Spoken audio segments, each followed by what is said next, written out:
بسم اللہ الرحمن الرحیم۔ السلام علیکم۔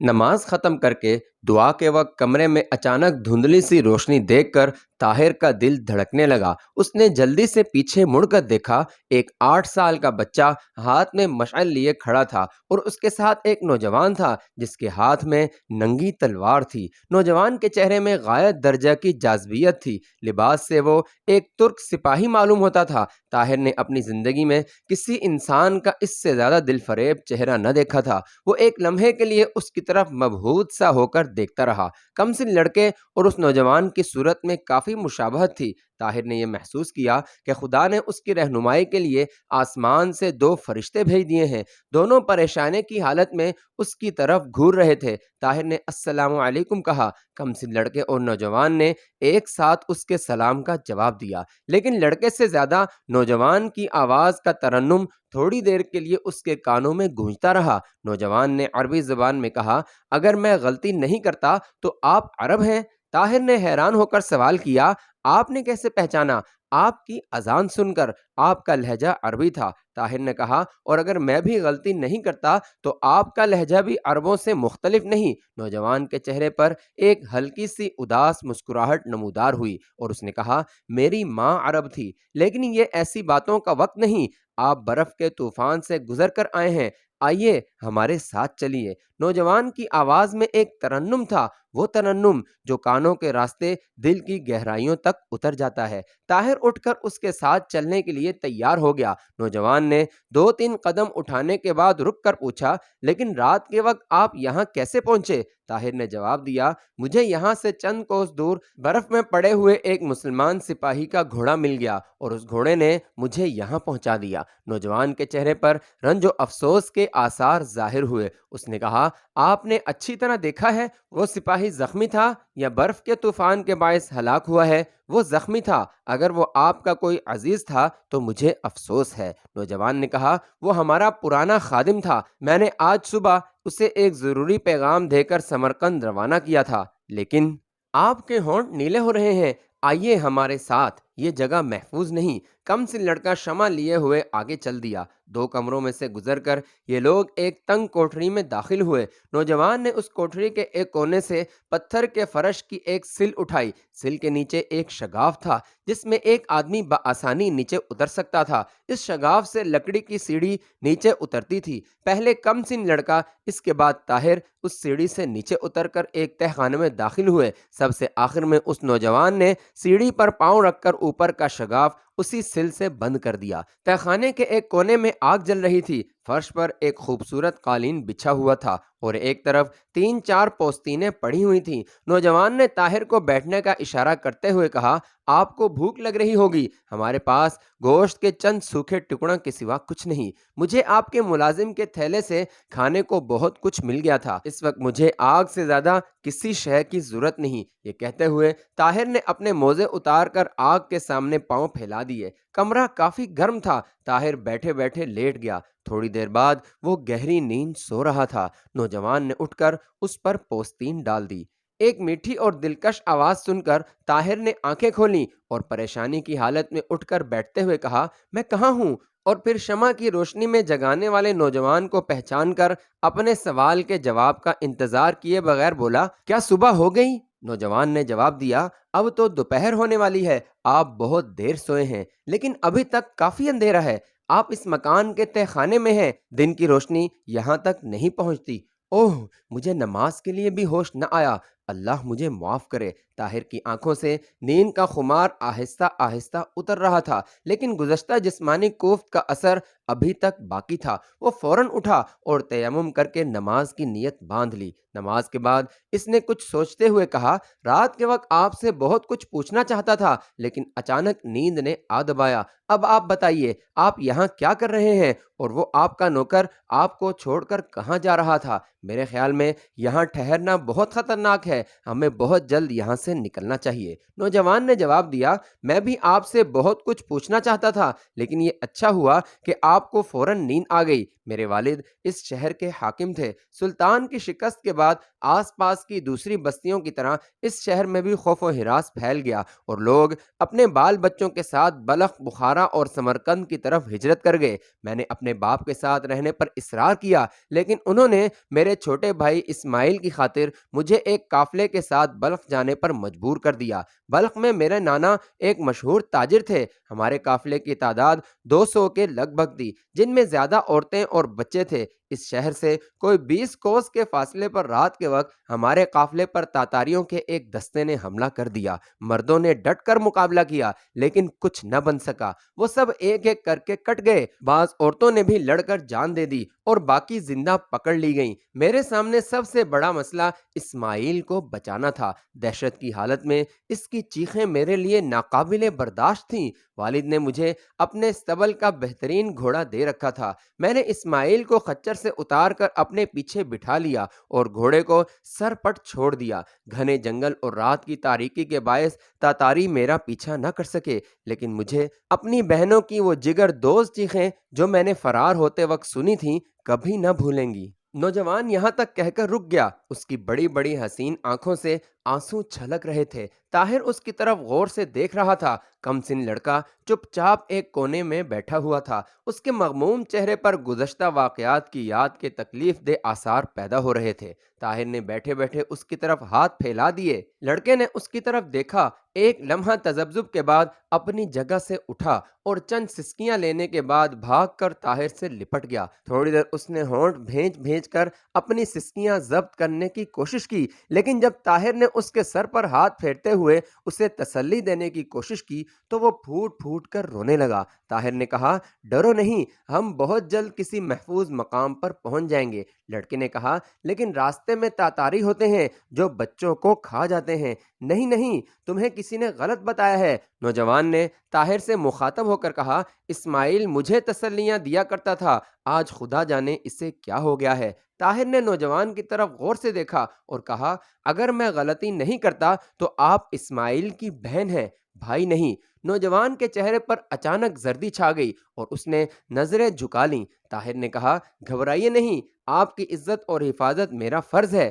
آپ نے اپنی سرگزشت ابھی ختم نہیں کی۔ جب لڑکی نے دوبارہ طاہر کی طرف دیکھا، اس کی آنکھوں میں آنسو چھلک رہے تھے۔ اس نے آستین سے آنسو پوچھتے ہوئے کہا، تاتاریوں سے بچ کر ہم پھر گھر واپس آ گئے۔ تیسرے دن ابا جان کو یہ اطلاع ملی کہ تاتاری سپاہیوں کے دستے شہر پر حملہ کرنے والے ہیں۔ ابا جان کے پاس صرف 400 سپاہی تھے۔ بعض افسروں نے انہیں مشورہ دیا کہ اس مختصر فوج کے ساتھ تاتاریوں کا مقابلہ کرنا خودکشی ہے، لیکن وہ بہت غیور تھے، انہوں نے شہر چھوڑنا گوارا نہ کیا۔ ابا جان کو جاسوسوں کی بدولت یہ معلوم ہو چکا تھا کہ اس شہر کا رخ کرنے والے تاتاریوں کی تعداد زیادہ نہیں، اور انہیں یقین تھا کہ وہ چند دن تک انہیں شہر سے دور رکھ سکیں گے۔ اتنی دیر میں بلخ یا سمرقند سے کمک ضرور پہنچ جائے گی، لیکن فوقن کے متعلق جو افواہیں مشہور ہو رہی تھیں انہوں نے شہر کے لوگوں کو بہت بد دل کر دیا تھا۔ بعض افسر ابا سے یہ کہتے تھے کہ سلطان نے تیمور ملک کو کوئی کمک نہیں بھیجی، پھر آپ کیسی مدد کی توقع کر سکتے ہیں؟ ابا جان کا آخری جواب یہ تھا کہ میں اپنا فرض پورا کروں گا۔ شام کے وقت انہوں نے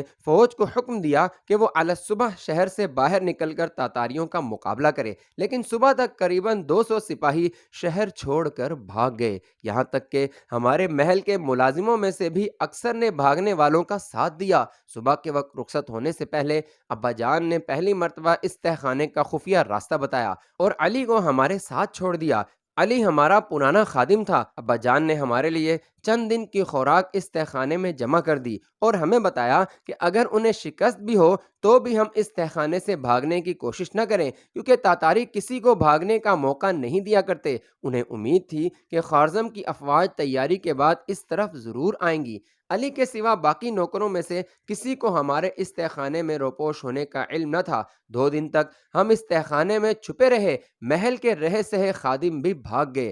علی ہمیں باہر کے حالات سے باخبر رکھتا۔ تیسری شام ابا جان کا گھوڑا خالی واپس آیا اور اسی رات تاتاریوں نے شہر میں داخل ہو کر رہی سہی آبادی کو موت کے گھاٹ اتار دیا۔ 2 دن تاتاری اس محل کو اپنا مرکز بنا کر آس پاس کی بستیوں میں لوٹ مار کرتے رہے اور ہم علی کے ساتھ اس جگہ چھپے رہے۔ یہ 2 دن ہمارے لیے برسوں سے زیادہ طویل تھے۔ تیسرے دن انہوں نے یہ شہر خالی کر دیا۔ محل میں مکمل سکوت تھا، لیکن ہم نے رات کا انتظار کیا۔ رات کے وقت علی سرنگ کے راستے باہر نکلا اور اس نے واپس آ کر ہمیں تسلی دی۔ چنانچہ ہم نے ناقابل برداشت سردی میں پہلی بار یہاں آگ جلائی۔ صبح ہوئی تو علی سرنگ کے راستے پھر باہر نکلا اور اس نے واپس آ کر اطلاع دی کہ ہمارے استبل کا ایک گھوڑا باہر چر رہا تھا اور وہ اسے پکڑ کر استبل میں باندھ آیا ہے۔ اس کے بعد 4 دن تک ہم یہ دعائیں کرتے رہے کہ مسلمانوں کی کوئی فوج اس طرف آ نکلے۔ پرسوں رات ہم نے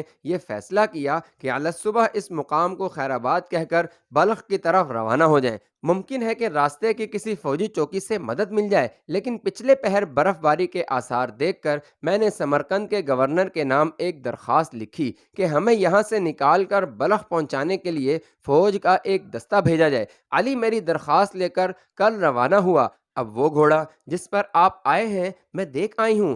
علی اسی پر سوار ہو کر گیا تھا۔ میرے خیال میں وہ کسی تاتاری کی سفاکی کا شکار ہوا ہے۔ اب شاید خدا نے آپ کو ہماری مدد کے لیے بھیجا ہے۔ آپ کہاں سے آئے ہیں؟ طاہر نے مختصر اپنی سرگزشت سنائی اور اختتام پر لڑکی سے کہا، میں ذرا باہر جا کر موسم کا حال دیکھنا چاہتا ہوں۔ محل میں تاتاریوں کی آمد کا ہر وقت خطرہ ہے، اس لیے باہر جانے کا محفوظ راستہ یہ سرنگ ہے۔ یہ کہتے ہوئے لڑکی نے تہہ خانے کی دیوار کے ساتھ لگی ہوئی لوہے کی چرخی کو گھمانا شروع کیا۔ معمولی کھڑکھڑاہٹ کے ساتھ ایک سل آہستہ آہستہ ایک طرف کھسک گئی اور دیوار میں ایک قابل گزر شگاف پیدا ہو گیا۔ تہہ خانے کی دھندلی سی روشنی کے مقابلے میں سرنگ بہت تاریک تھی۔ لڑکی اور اس کا بھائی بغیر کسی جھجک کے آگے جا رہے تھے، لیکن طاہر جھجک کر قدم اٹھا رہا تھا۔ کہیں کہیں سرنگ کے دونوں جانب زمین کھود کر کشادہ کمرے بنائے گئے تھے۔ طاہر کوئی 50 گز چلنے کے بعد اصل راستہ چھوڑ کر ایک کمرے میں گھس گیا۔ اتنی دیر میں لڑکی اور اس کا بھائی کچھ دور نکل گئے۔ طاہر پریشانی کی حالت میں کمرے کی دیواریں ٹٹولتا رہا کہ لڑکی کی آواز آئی، آپ کہاں ہیں؟ طاہر نے جواب دیا، مجھے راستہ نہیں ملتا۔ لڑکی نے پلٹ کر اپنے بھائی سے کہا، اسماعیل ان کا ہاتھ پکڑ لو۔ اسماعیل نے طاہر کا ہاتھ پکڑتے ہوئے کہا، میرے ساتھ آئیے، میں تاریکی میں دیکھنے کا عادی ہو چکا ہوں۔ طاہر نے کہا، ان کمروں میں اچھی خاصی فوج رہ سکتی ہے۔ لڑکی نے جواب دیا، ہاں، لیکن کاش ہمارے پاس فوج ہوتی۔ ایک جگہ پہنچ کر لڑکی رک گئی اور اس نے کہا، اب ذرا سنبھل کر چلیں، آگے چشمہ ہے۔ اسماعیل تم میرا ہاتھ پکڑ لو۔ تینوں ایک دوسرے کا ہاتھ پکڑ کر چند قدم آگے بڑھے تو تاریکی کم ہونے لگی۔ دائیں ہاتھ مڑنے کے بعد 2-3 قدم چل کر لڑکی پھر رک گئی۔ یہاں روشنی کافی تھی۔ طاہر نے دیکھا کہ وہ ایک چھوٹے سے تالاب کے کنارے کھڑا ہے۔ ایک چٹان سے پانی کی دھار پھوٹ کر اس تالاب میں گر رہی تھی اور تالاب کا فالتو پانی سرنگ کے راستے نکل رہا تھا۔ 5-6 قدم آگے یہ سرنگ ختم ہو جاتی تھی اور یہ آخری حصہ بہت تنگ تھا۔ پانی کی گہرائی ایک بالش سے بھی کم تھی۔ لڑکی کی تقلید میں اسماعیل اور طاہر ابھرے ہوئے پتھروں پر پاؤں رکھ کر آہستہ آہستہ چلتے ہوئے سرنگ سے باہر نکلے۔ ان کے سامنے درختوں سے ڈھکی ہوئی گہری اور تنگ وادی تھی۔ برف باری تھم چکی تھی، لیکن مطلع ابر آلود تھا۔ درخت، پتھر اور زمین کی ہر شے برف سے ڈھکی ہوئی تھی۔ طاہر کے منہ سے بے ساختہ یہ الفاظ نکل گئے، تمہارا نام کیا ہے؟ سریا، اس نے جواب دیا اور پریشان ہو کر طاہر کی طرف دیکھنے لگی۔ اس کی نگاہیں یہ کہہ رہی تھیں، دیکھو میں تمہاری پناہ میں ہوں، لیکن ایک غیور باپ کی بیٹی ہوں۔ طاہر نے اپنے جسم میں ایک کپکپی سی محسوس کی اور منہ پھیر لیا۔ کچھ دیر سر جھکا کر سوچنے کے بعد بولا، مجھے بہت جلد بغداد پہنچنا ہے، لیکن اس سے پہلے میں آپ کو بلخ پہنچا دوں گا۔ ہم مطلع صاف ہوتے ہی یہاں سے روانہ ہو جائیں گے۔ اس وادی سے باہر نکلنے کا راستہ کون سا ہے؟ لڑکی نے اشارہ کرتے ہوئے جواب دیا، اس طرف سے سامنے کی پہاڑی عبور کرنے کے بعد۔ طاہر نے کہا، اگر سورج نکل آیا تو ہم کل روانہ ہو جائیں گے۔ لڑکی نے آسمان کی طرف دیکھا اور کہا، ابھی شاید اور برف پڑے۔ طاہر نے کہا، ابھی تھوڑی دیر آپ یہاں ٹھہریں، میں اوپر جا کر دیکھ آؤں۔ شاید کیا؟ لڑکی نے پوچھا۔ کچھ نہیں، آپ کا خیال ہوگا کہ شاید مسلمانوں کی فوج نظر آ جائے، میں بھی صبح و شام یہی خواہش لے کر اس پہاڑی پر جایا کرتی تھی۔ طاہر نے کہا، آپ کا تہ خانہ تو کافی محفوظ ہے، لیکن کیا بستی کے لوگوں میں کسی کو بھی پتہ نہ تھا؟ سریا نے جواب دیا، نہیں، اس وادی کے گرد ہمیشہ پہرا رکھا جاتا تھا۔ ابا جان نے جب یہ تہ خانہ اور سرنگ دکھائی تو مجھے احتیاط کی وجہ معلوم ہوئی۔ بہت اچھا، میں ابھی آتا ہوں۔ طاہر یہ کہہ کر برف پر پاؤں رکھنے لگا تھا کہ لڑکی نے جلدی سے کہا، نہیں نہیں، ٹھہریے، اس سرنگ کے قریب برف پر پاؤں کے نشان نہ چھوڑیے، آپ ندی میں سے گزر کر جائیے۔ طاہر سریا کی ہدایت پر عمل کرتے ہوئے پانی میں چلتا ہوا بڑی ندی تک پہنچا اور بڑے بڑے پتھروں پر پاؤں رکھ کر اسے عبور کرنے کے بعد پہاڑ پر چڑھنے لگا۔ پہاڑ کی چوٹی پر پہنچ کر اس نے چاروں طرف نظر دوڑائی، لیکن اسے برف کی سفید چادر پر کوئی متحرک شے نظر نہ آئی۔ جب وہ نیچے اتر کر اپنے ساتھیوں کے قریب پہنچا تو برف باری پھر شروع ہو چکی تھی۔ طاہر بھوک کی شدت محسوس کر رہا تھا۔ دوبارہ تہ خانے میں پہنچنے کے بعد سریا نے گوشت کے چند ٹکڑے اور تھوڑا سا خشک میوہ ایک تشتری میں ڈال کر طاہر کے سامنے رکھتے ہوئے کہا، آپ کو بھوک تو ضرور ہوگی، آپ نے رات کے وقت بھی کچھ نہ کھایا۔ طاہر نے جواب دیا، شام کو مجھے آپ کے نوکر کے تھیلے سے کافی کھانا مل گیا تھا، مجھے گھوڑے کی فکر ہے، میں اسے اسی حالت میں چھوڑ آیا تھا۔ میں آج صبح اوپر جا کر اسے استبل میں چھوڑ آئی تھی، وہاں سوکھی گھاس کافی ہے۔ یہ کہہ کر سریا اپنے بھائی کی طرف متوجہ ہوئی، اسماعیل، تم ان کے ساتھ بیٹھ کر کھانا کھاؤ۔ اسماعیل طاہر کے ساتھ بیٹھ گیا۔ طاہر نے گوشت کے ٹکڑے کی طرف ہاتھ بڑھایا لیکن پھر کھینچ لیا اور سریا کی طرف دیکھتے ہوئے بولا، لیکن آپ؟ سریا نے کہا، آپ میری فکر نہ کیجیے، میں بہت سویرے کھا لیا کرتی ہوں۔ اسماعیل آج صبح دیر سے اٹھا تھا، اس لیے یہ ابھی تک بھوکا ہے۔ طاہر نے ایک نوالا منہ میں ڈالتے ہوئے لڑکے سے کہا، اسماعیل کھاؤ، لیکن اسماعیل مضطرب ہو کر اپنی بہن کی طرف دیکھ رہا تھا۔ سریا نے ذرا آگے بڑھ کر لڑکے کے سر پر پیار سے ہاتھ پھیرتے ہوئے کہا، اسماعیل کھاتے کیوں نہیں؟ کم سن بچے کی آنکھوں میں آنسو بھر آئے اور وہ کپ کپاتے ہوئے ہونٹوں کو بھینچنے کی کوشش کرتا ہوا دونوں ہاتھ پھیلا کر سریا سے لپٹ گیا۔ میں نہیں کھاؤں گا، میں نہیں کھاؤں گا، اس نے ہچکیاں لیتے ہوئے کہا۔ طاہر نے محسوس کیا کہ کوئی تلخ شے اس کے حلق سے اتر گئی ہے۔ اس نے تشتری اٹھا کر سریا کے سامنے رکھ دی اور کہا، میں اپنا حصہ کھا چکا ہوں۔ سریا نے کہا، نہیں نہیں، آپ بھوکے ہیں۔ طاہر نے کہا، ایک عرب ماں کی بیٹی سے مجھے یہی توقع تھی، لیکن میں اب آپ کا مہمان نہیں، محافظ ہوں۔ مجھے شام کے وقت پیٹ بھر کر کھانے کے لیے مل گیا تھا، لیکن آپ نے شاید شام کو بھی بہت تھوڑا کھایا ہو۔ طاہر نے اٹھ کر کمان سنبھالی اور ترکش گلے میں ڈالتے ہوئے کہا، آپ یہ کھا لیں، میں انشاءاللہ جلد واپس آؤں گا۔ اگر بستی میں کوئی شے نہ ملی تو شاید باہر سے کوئی شکار مل جائے۔ سریا نے کہا، بستی میں انسانی لاشوں کے سوا تاتاری سب کچھ چٹ کر گئے ہیں اور اس موسم میں شاید شکار بھی نہ ملے۔ طاہر نے کہا، مجھے یقین ہے کہ خدا نے ہمیں یہاں بھوکوں مرنے کے لیے اکٹھا نہیں کیا، میں انشاءاللہ خالی نہیں آؤں گا۔ آپ شام کی فکر کیے بغیر یہ کھانا کھا لیں۔ سریا نے کہا، اگر آپ کو خدا کی رحمت پر اس قدر بھروسہ ہے تو کم از کم اپنا حصہ کھا کر جائیں۔ طاہر نے جھک کر گوشت کا ایک ٹکڑا منہ میں ڈالتے ہوئے کہا، بس میں نے اپنا حصہ لے لیا ہے۔ پھر طاہر سرنگ کے راستے باہر نکل گیا۔ طاہر کے جانے کے بعد سریا نے کہا، اسماعیل اب کھا لو۔ کم سے لڑکے نے جواب دیا، تمہارے بغیر نہیں کھاؤں گا۔ سریا نے تشتری میں پڑی ہوئی اشیاء میں سے تیسرا حصہ نکال کر علیحدہ رکھ دیا اور کہا، یہ ان کا حصہ، جب وہ آئیں گے انہیں بہت بھوک ہوگی، اور یہ میرا اور تمہارا حصہ ہے۔ دوپہر کے وقت مطلع صاف ہو چکا تھا اور سورج کی روشنی میں برف کی چمک آنکھوں کو خیرہ کر رہی تھی۔ ہوا ساکن ہونے کی وجہ سے موسم میں خوشگوار تبدیلی ہو رہی تھی۔ سریا اور اسماعیل سرنگ سے باہر چند درختوں کے درمیان ایک پتھر پر بیٹھے طاہر کا انتظار کر رہے تھے۔ برف پگھلنے سے درختوں کی ٹہنیاں آہستہ آہستہ ننگی ہو رہی تھیں۔ سامنے وادی کے درمیان ندی کا پانی آہستہ آہستہ زیادہ ہو رہا تھا۔ اسماعیل نے کہا، آپا وہ ابھی تک آئے نہیں، ایسی دھوپ میں شکار ضرور مل جاتا ہے۔ سریا نے جواب دیا، خدا سے دعا کرو، وہ بہت اچھے آدمی ہیں، اگر ابا جان ہوتے تو انہیں اپنی فوج کا سالار بنا لیتے، لیکن آپا اگر انہیں شکار کے بجائے تاتاری مل گئے تو خدا ان کی مدد کرے گا۔ اگر ہمیں یہاں کسی تاتاری نے دیکھ لیا تو یہاں ہمیں اوپر سے کوئی نہیں دیکھ سکتا۔ اگر انہیں تاتاریوں نے پکڑ لیا اور انہوں نے اپنی جان بچانے کے لیے تاتاریوں کو ہمارا پتہ دے دیا تو چپ رہو، اپنے مہمانوں کے متعلق ایسی باتیں نہیں سوچا کرتے۔ اگر پھر برف باری شروع نہ ہوئی تو ہم یہاں سے روانہ ہو جائیں گے انشاءاللہ۔ اسماعیل خاموش ہو گیا، لیکن تھوڑی دیر بعد وہ چلانے لگا، وہ آ گئے، وہ آ گئے! آپا ادھر دیکھو، وہ پہاڑی دمبا لا رہے ہیں، دیکھو آپا دیکھو، وہ کتنا بڑا ہے، وہ اسے بڑی مشکل سے اٹھا کر چل رہے ہیں۔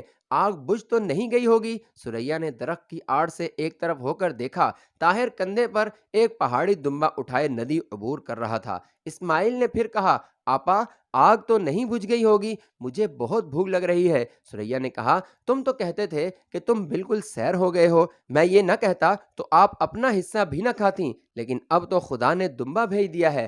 آپا یہ بہت اچھے آدمی ہیں۔ طاہر نے سرنگ کے قریب پہنچ کر ان کی طرف دیکھتے ہوئے کہا، آپ جلدی اندر چلیں، مجھے ڈر ہے کہ آس پاس تاتاریوں کا کوئی گروہ نہ ہو۔ یہ دمبا میرے تیر کا نشانہ بننے سے پہلے زخمی تھا۔ تھوڑی دیر بعد جب تہخانے میں سریا دمبے کا گوشت بھون رہی تھی، اسماعیل طاہر کے قریب آگ کے سامنے بیٹھ کر بار بار بے قراری کے ساتھ یہ کہہ رہا تھا، آپا اب پک گیا ہوگا۔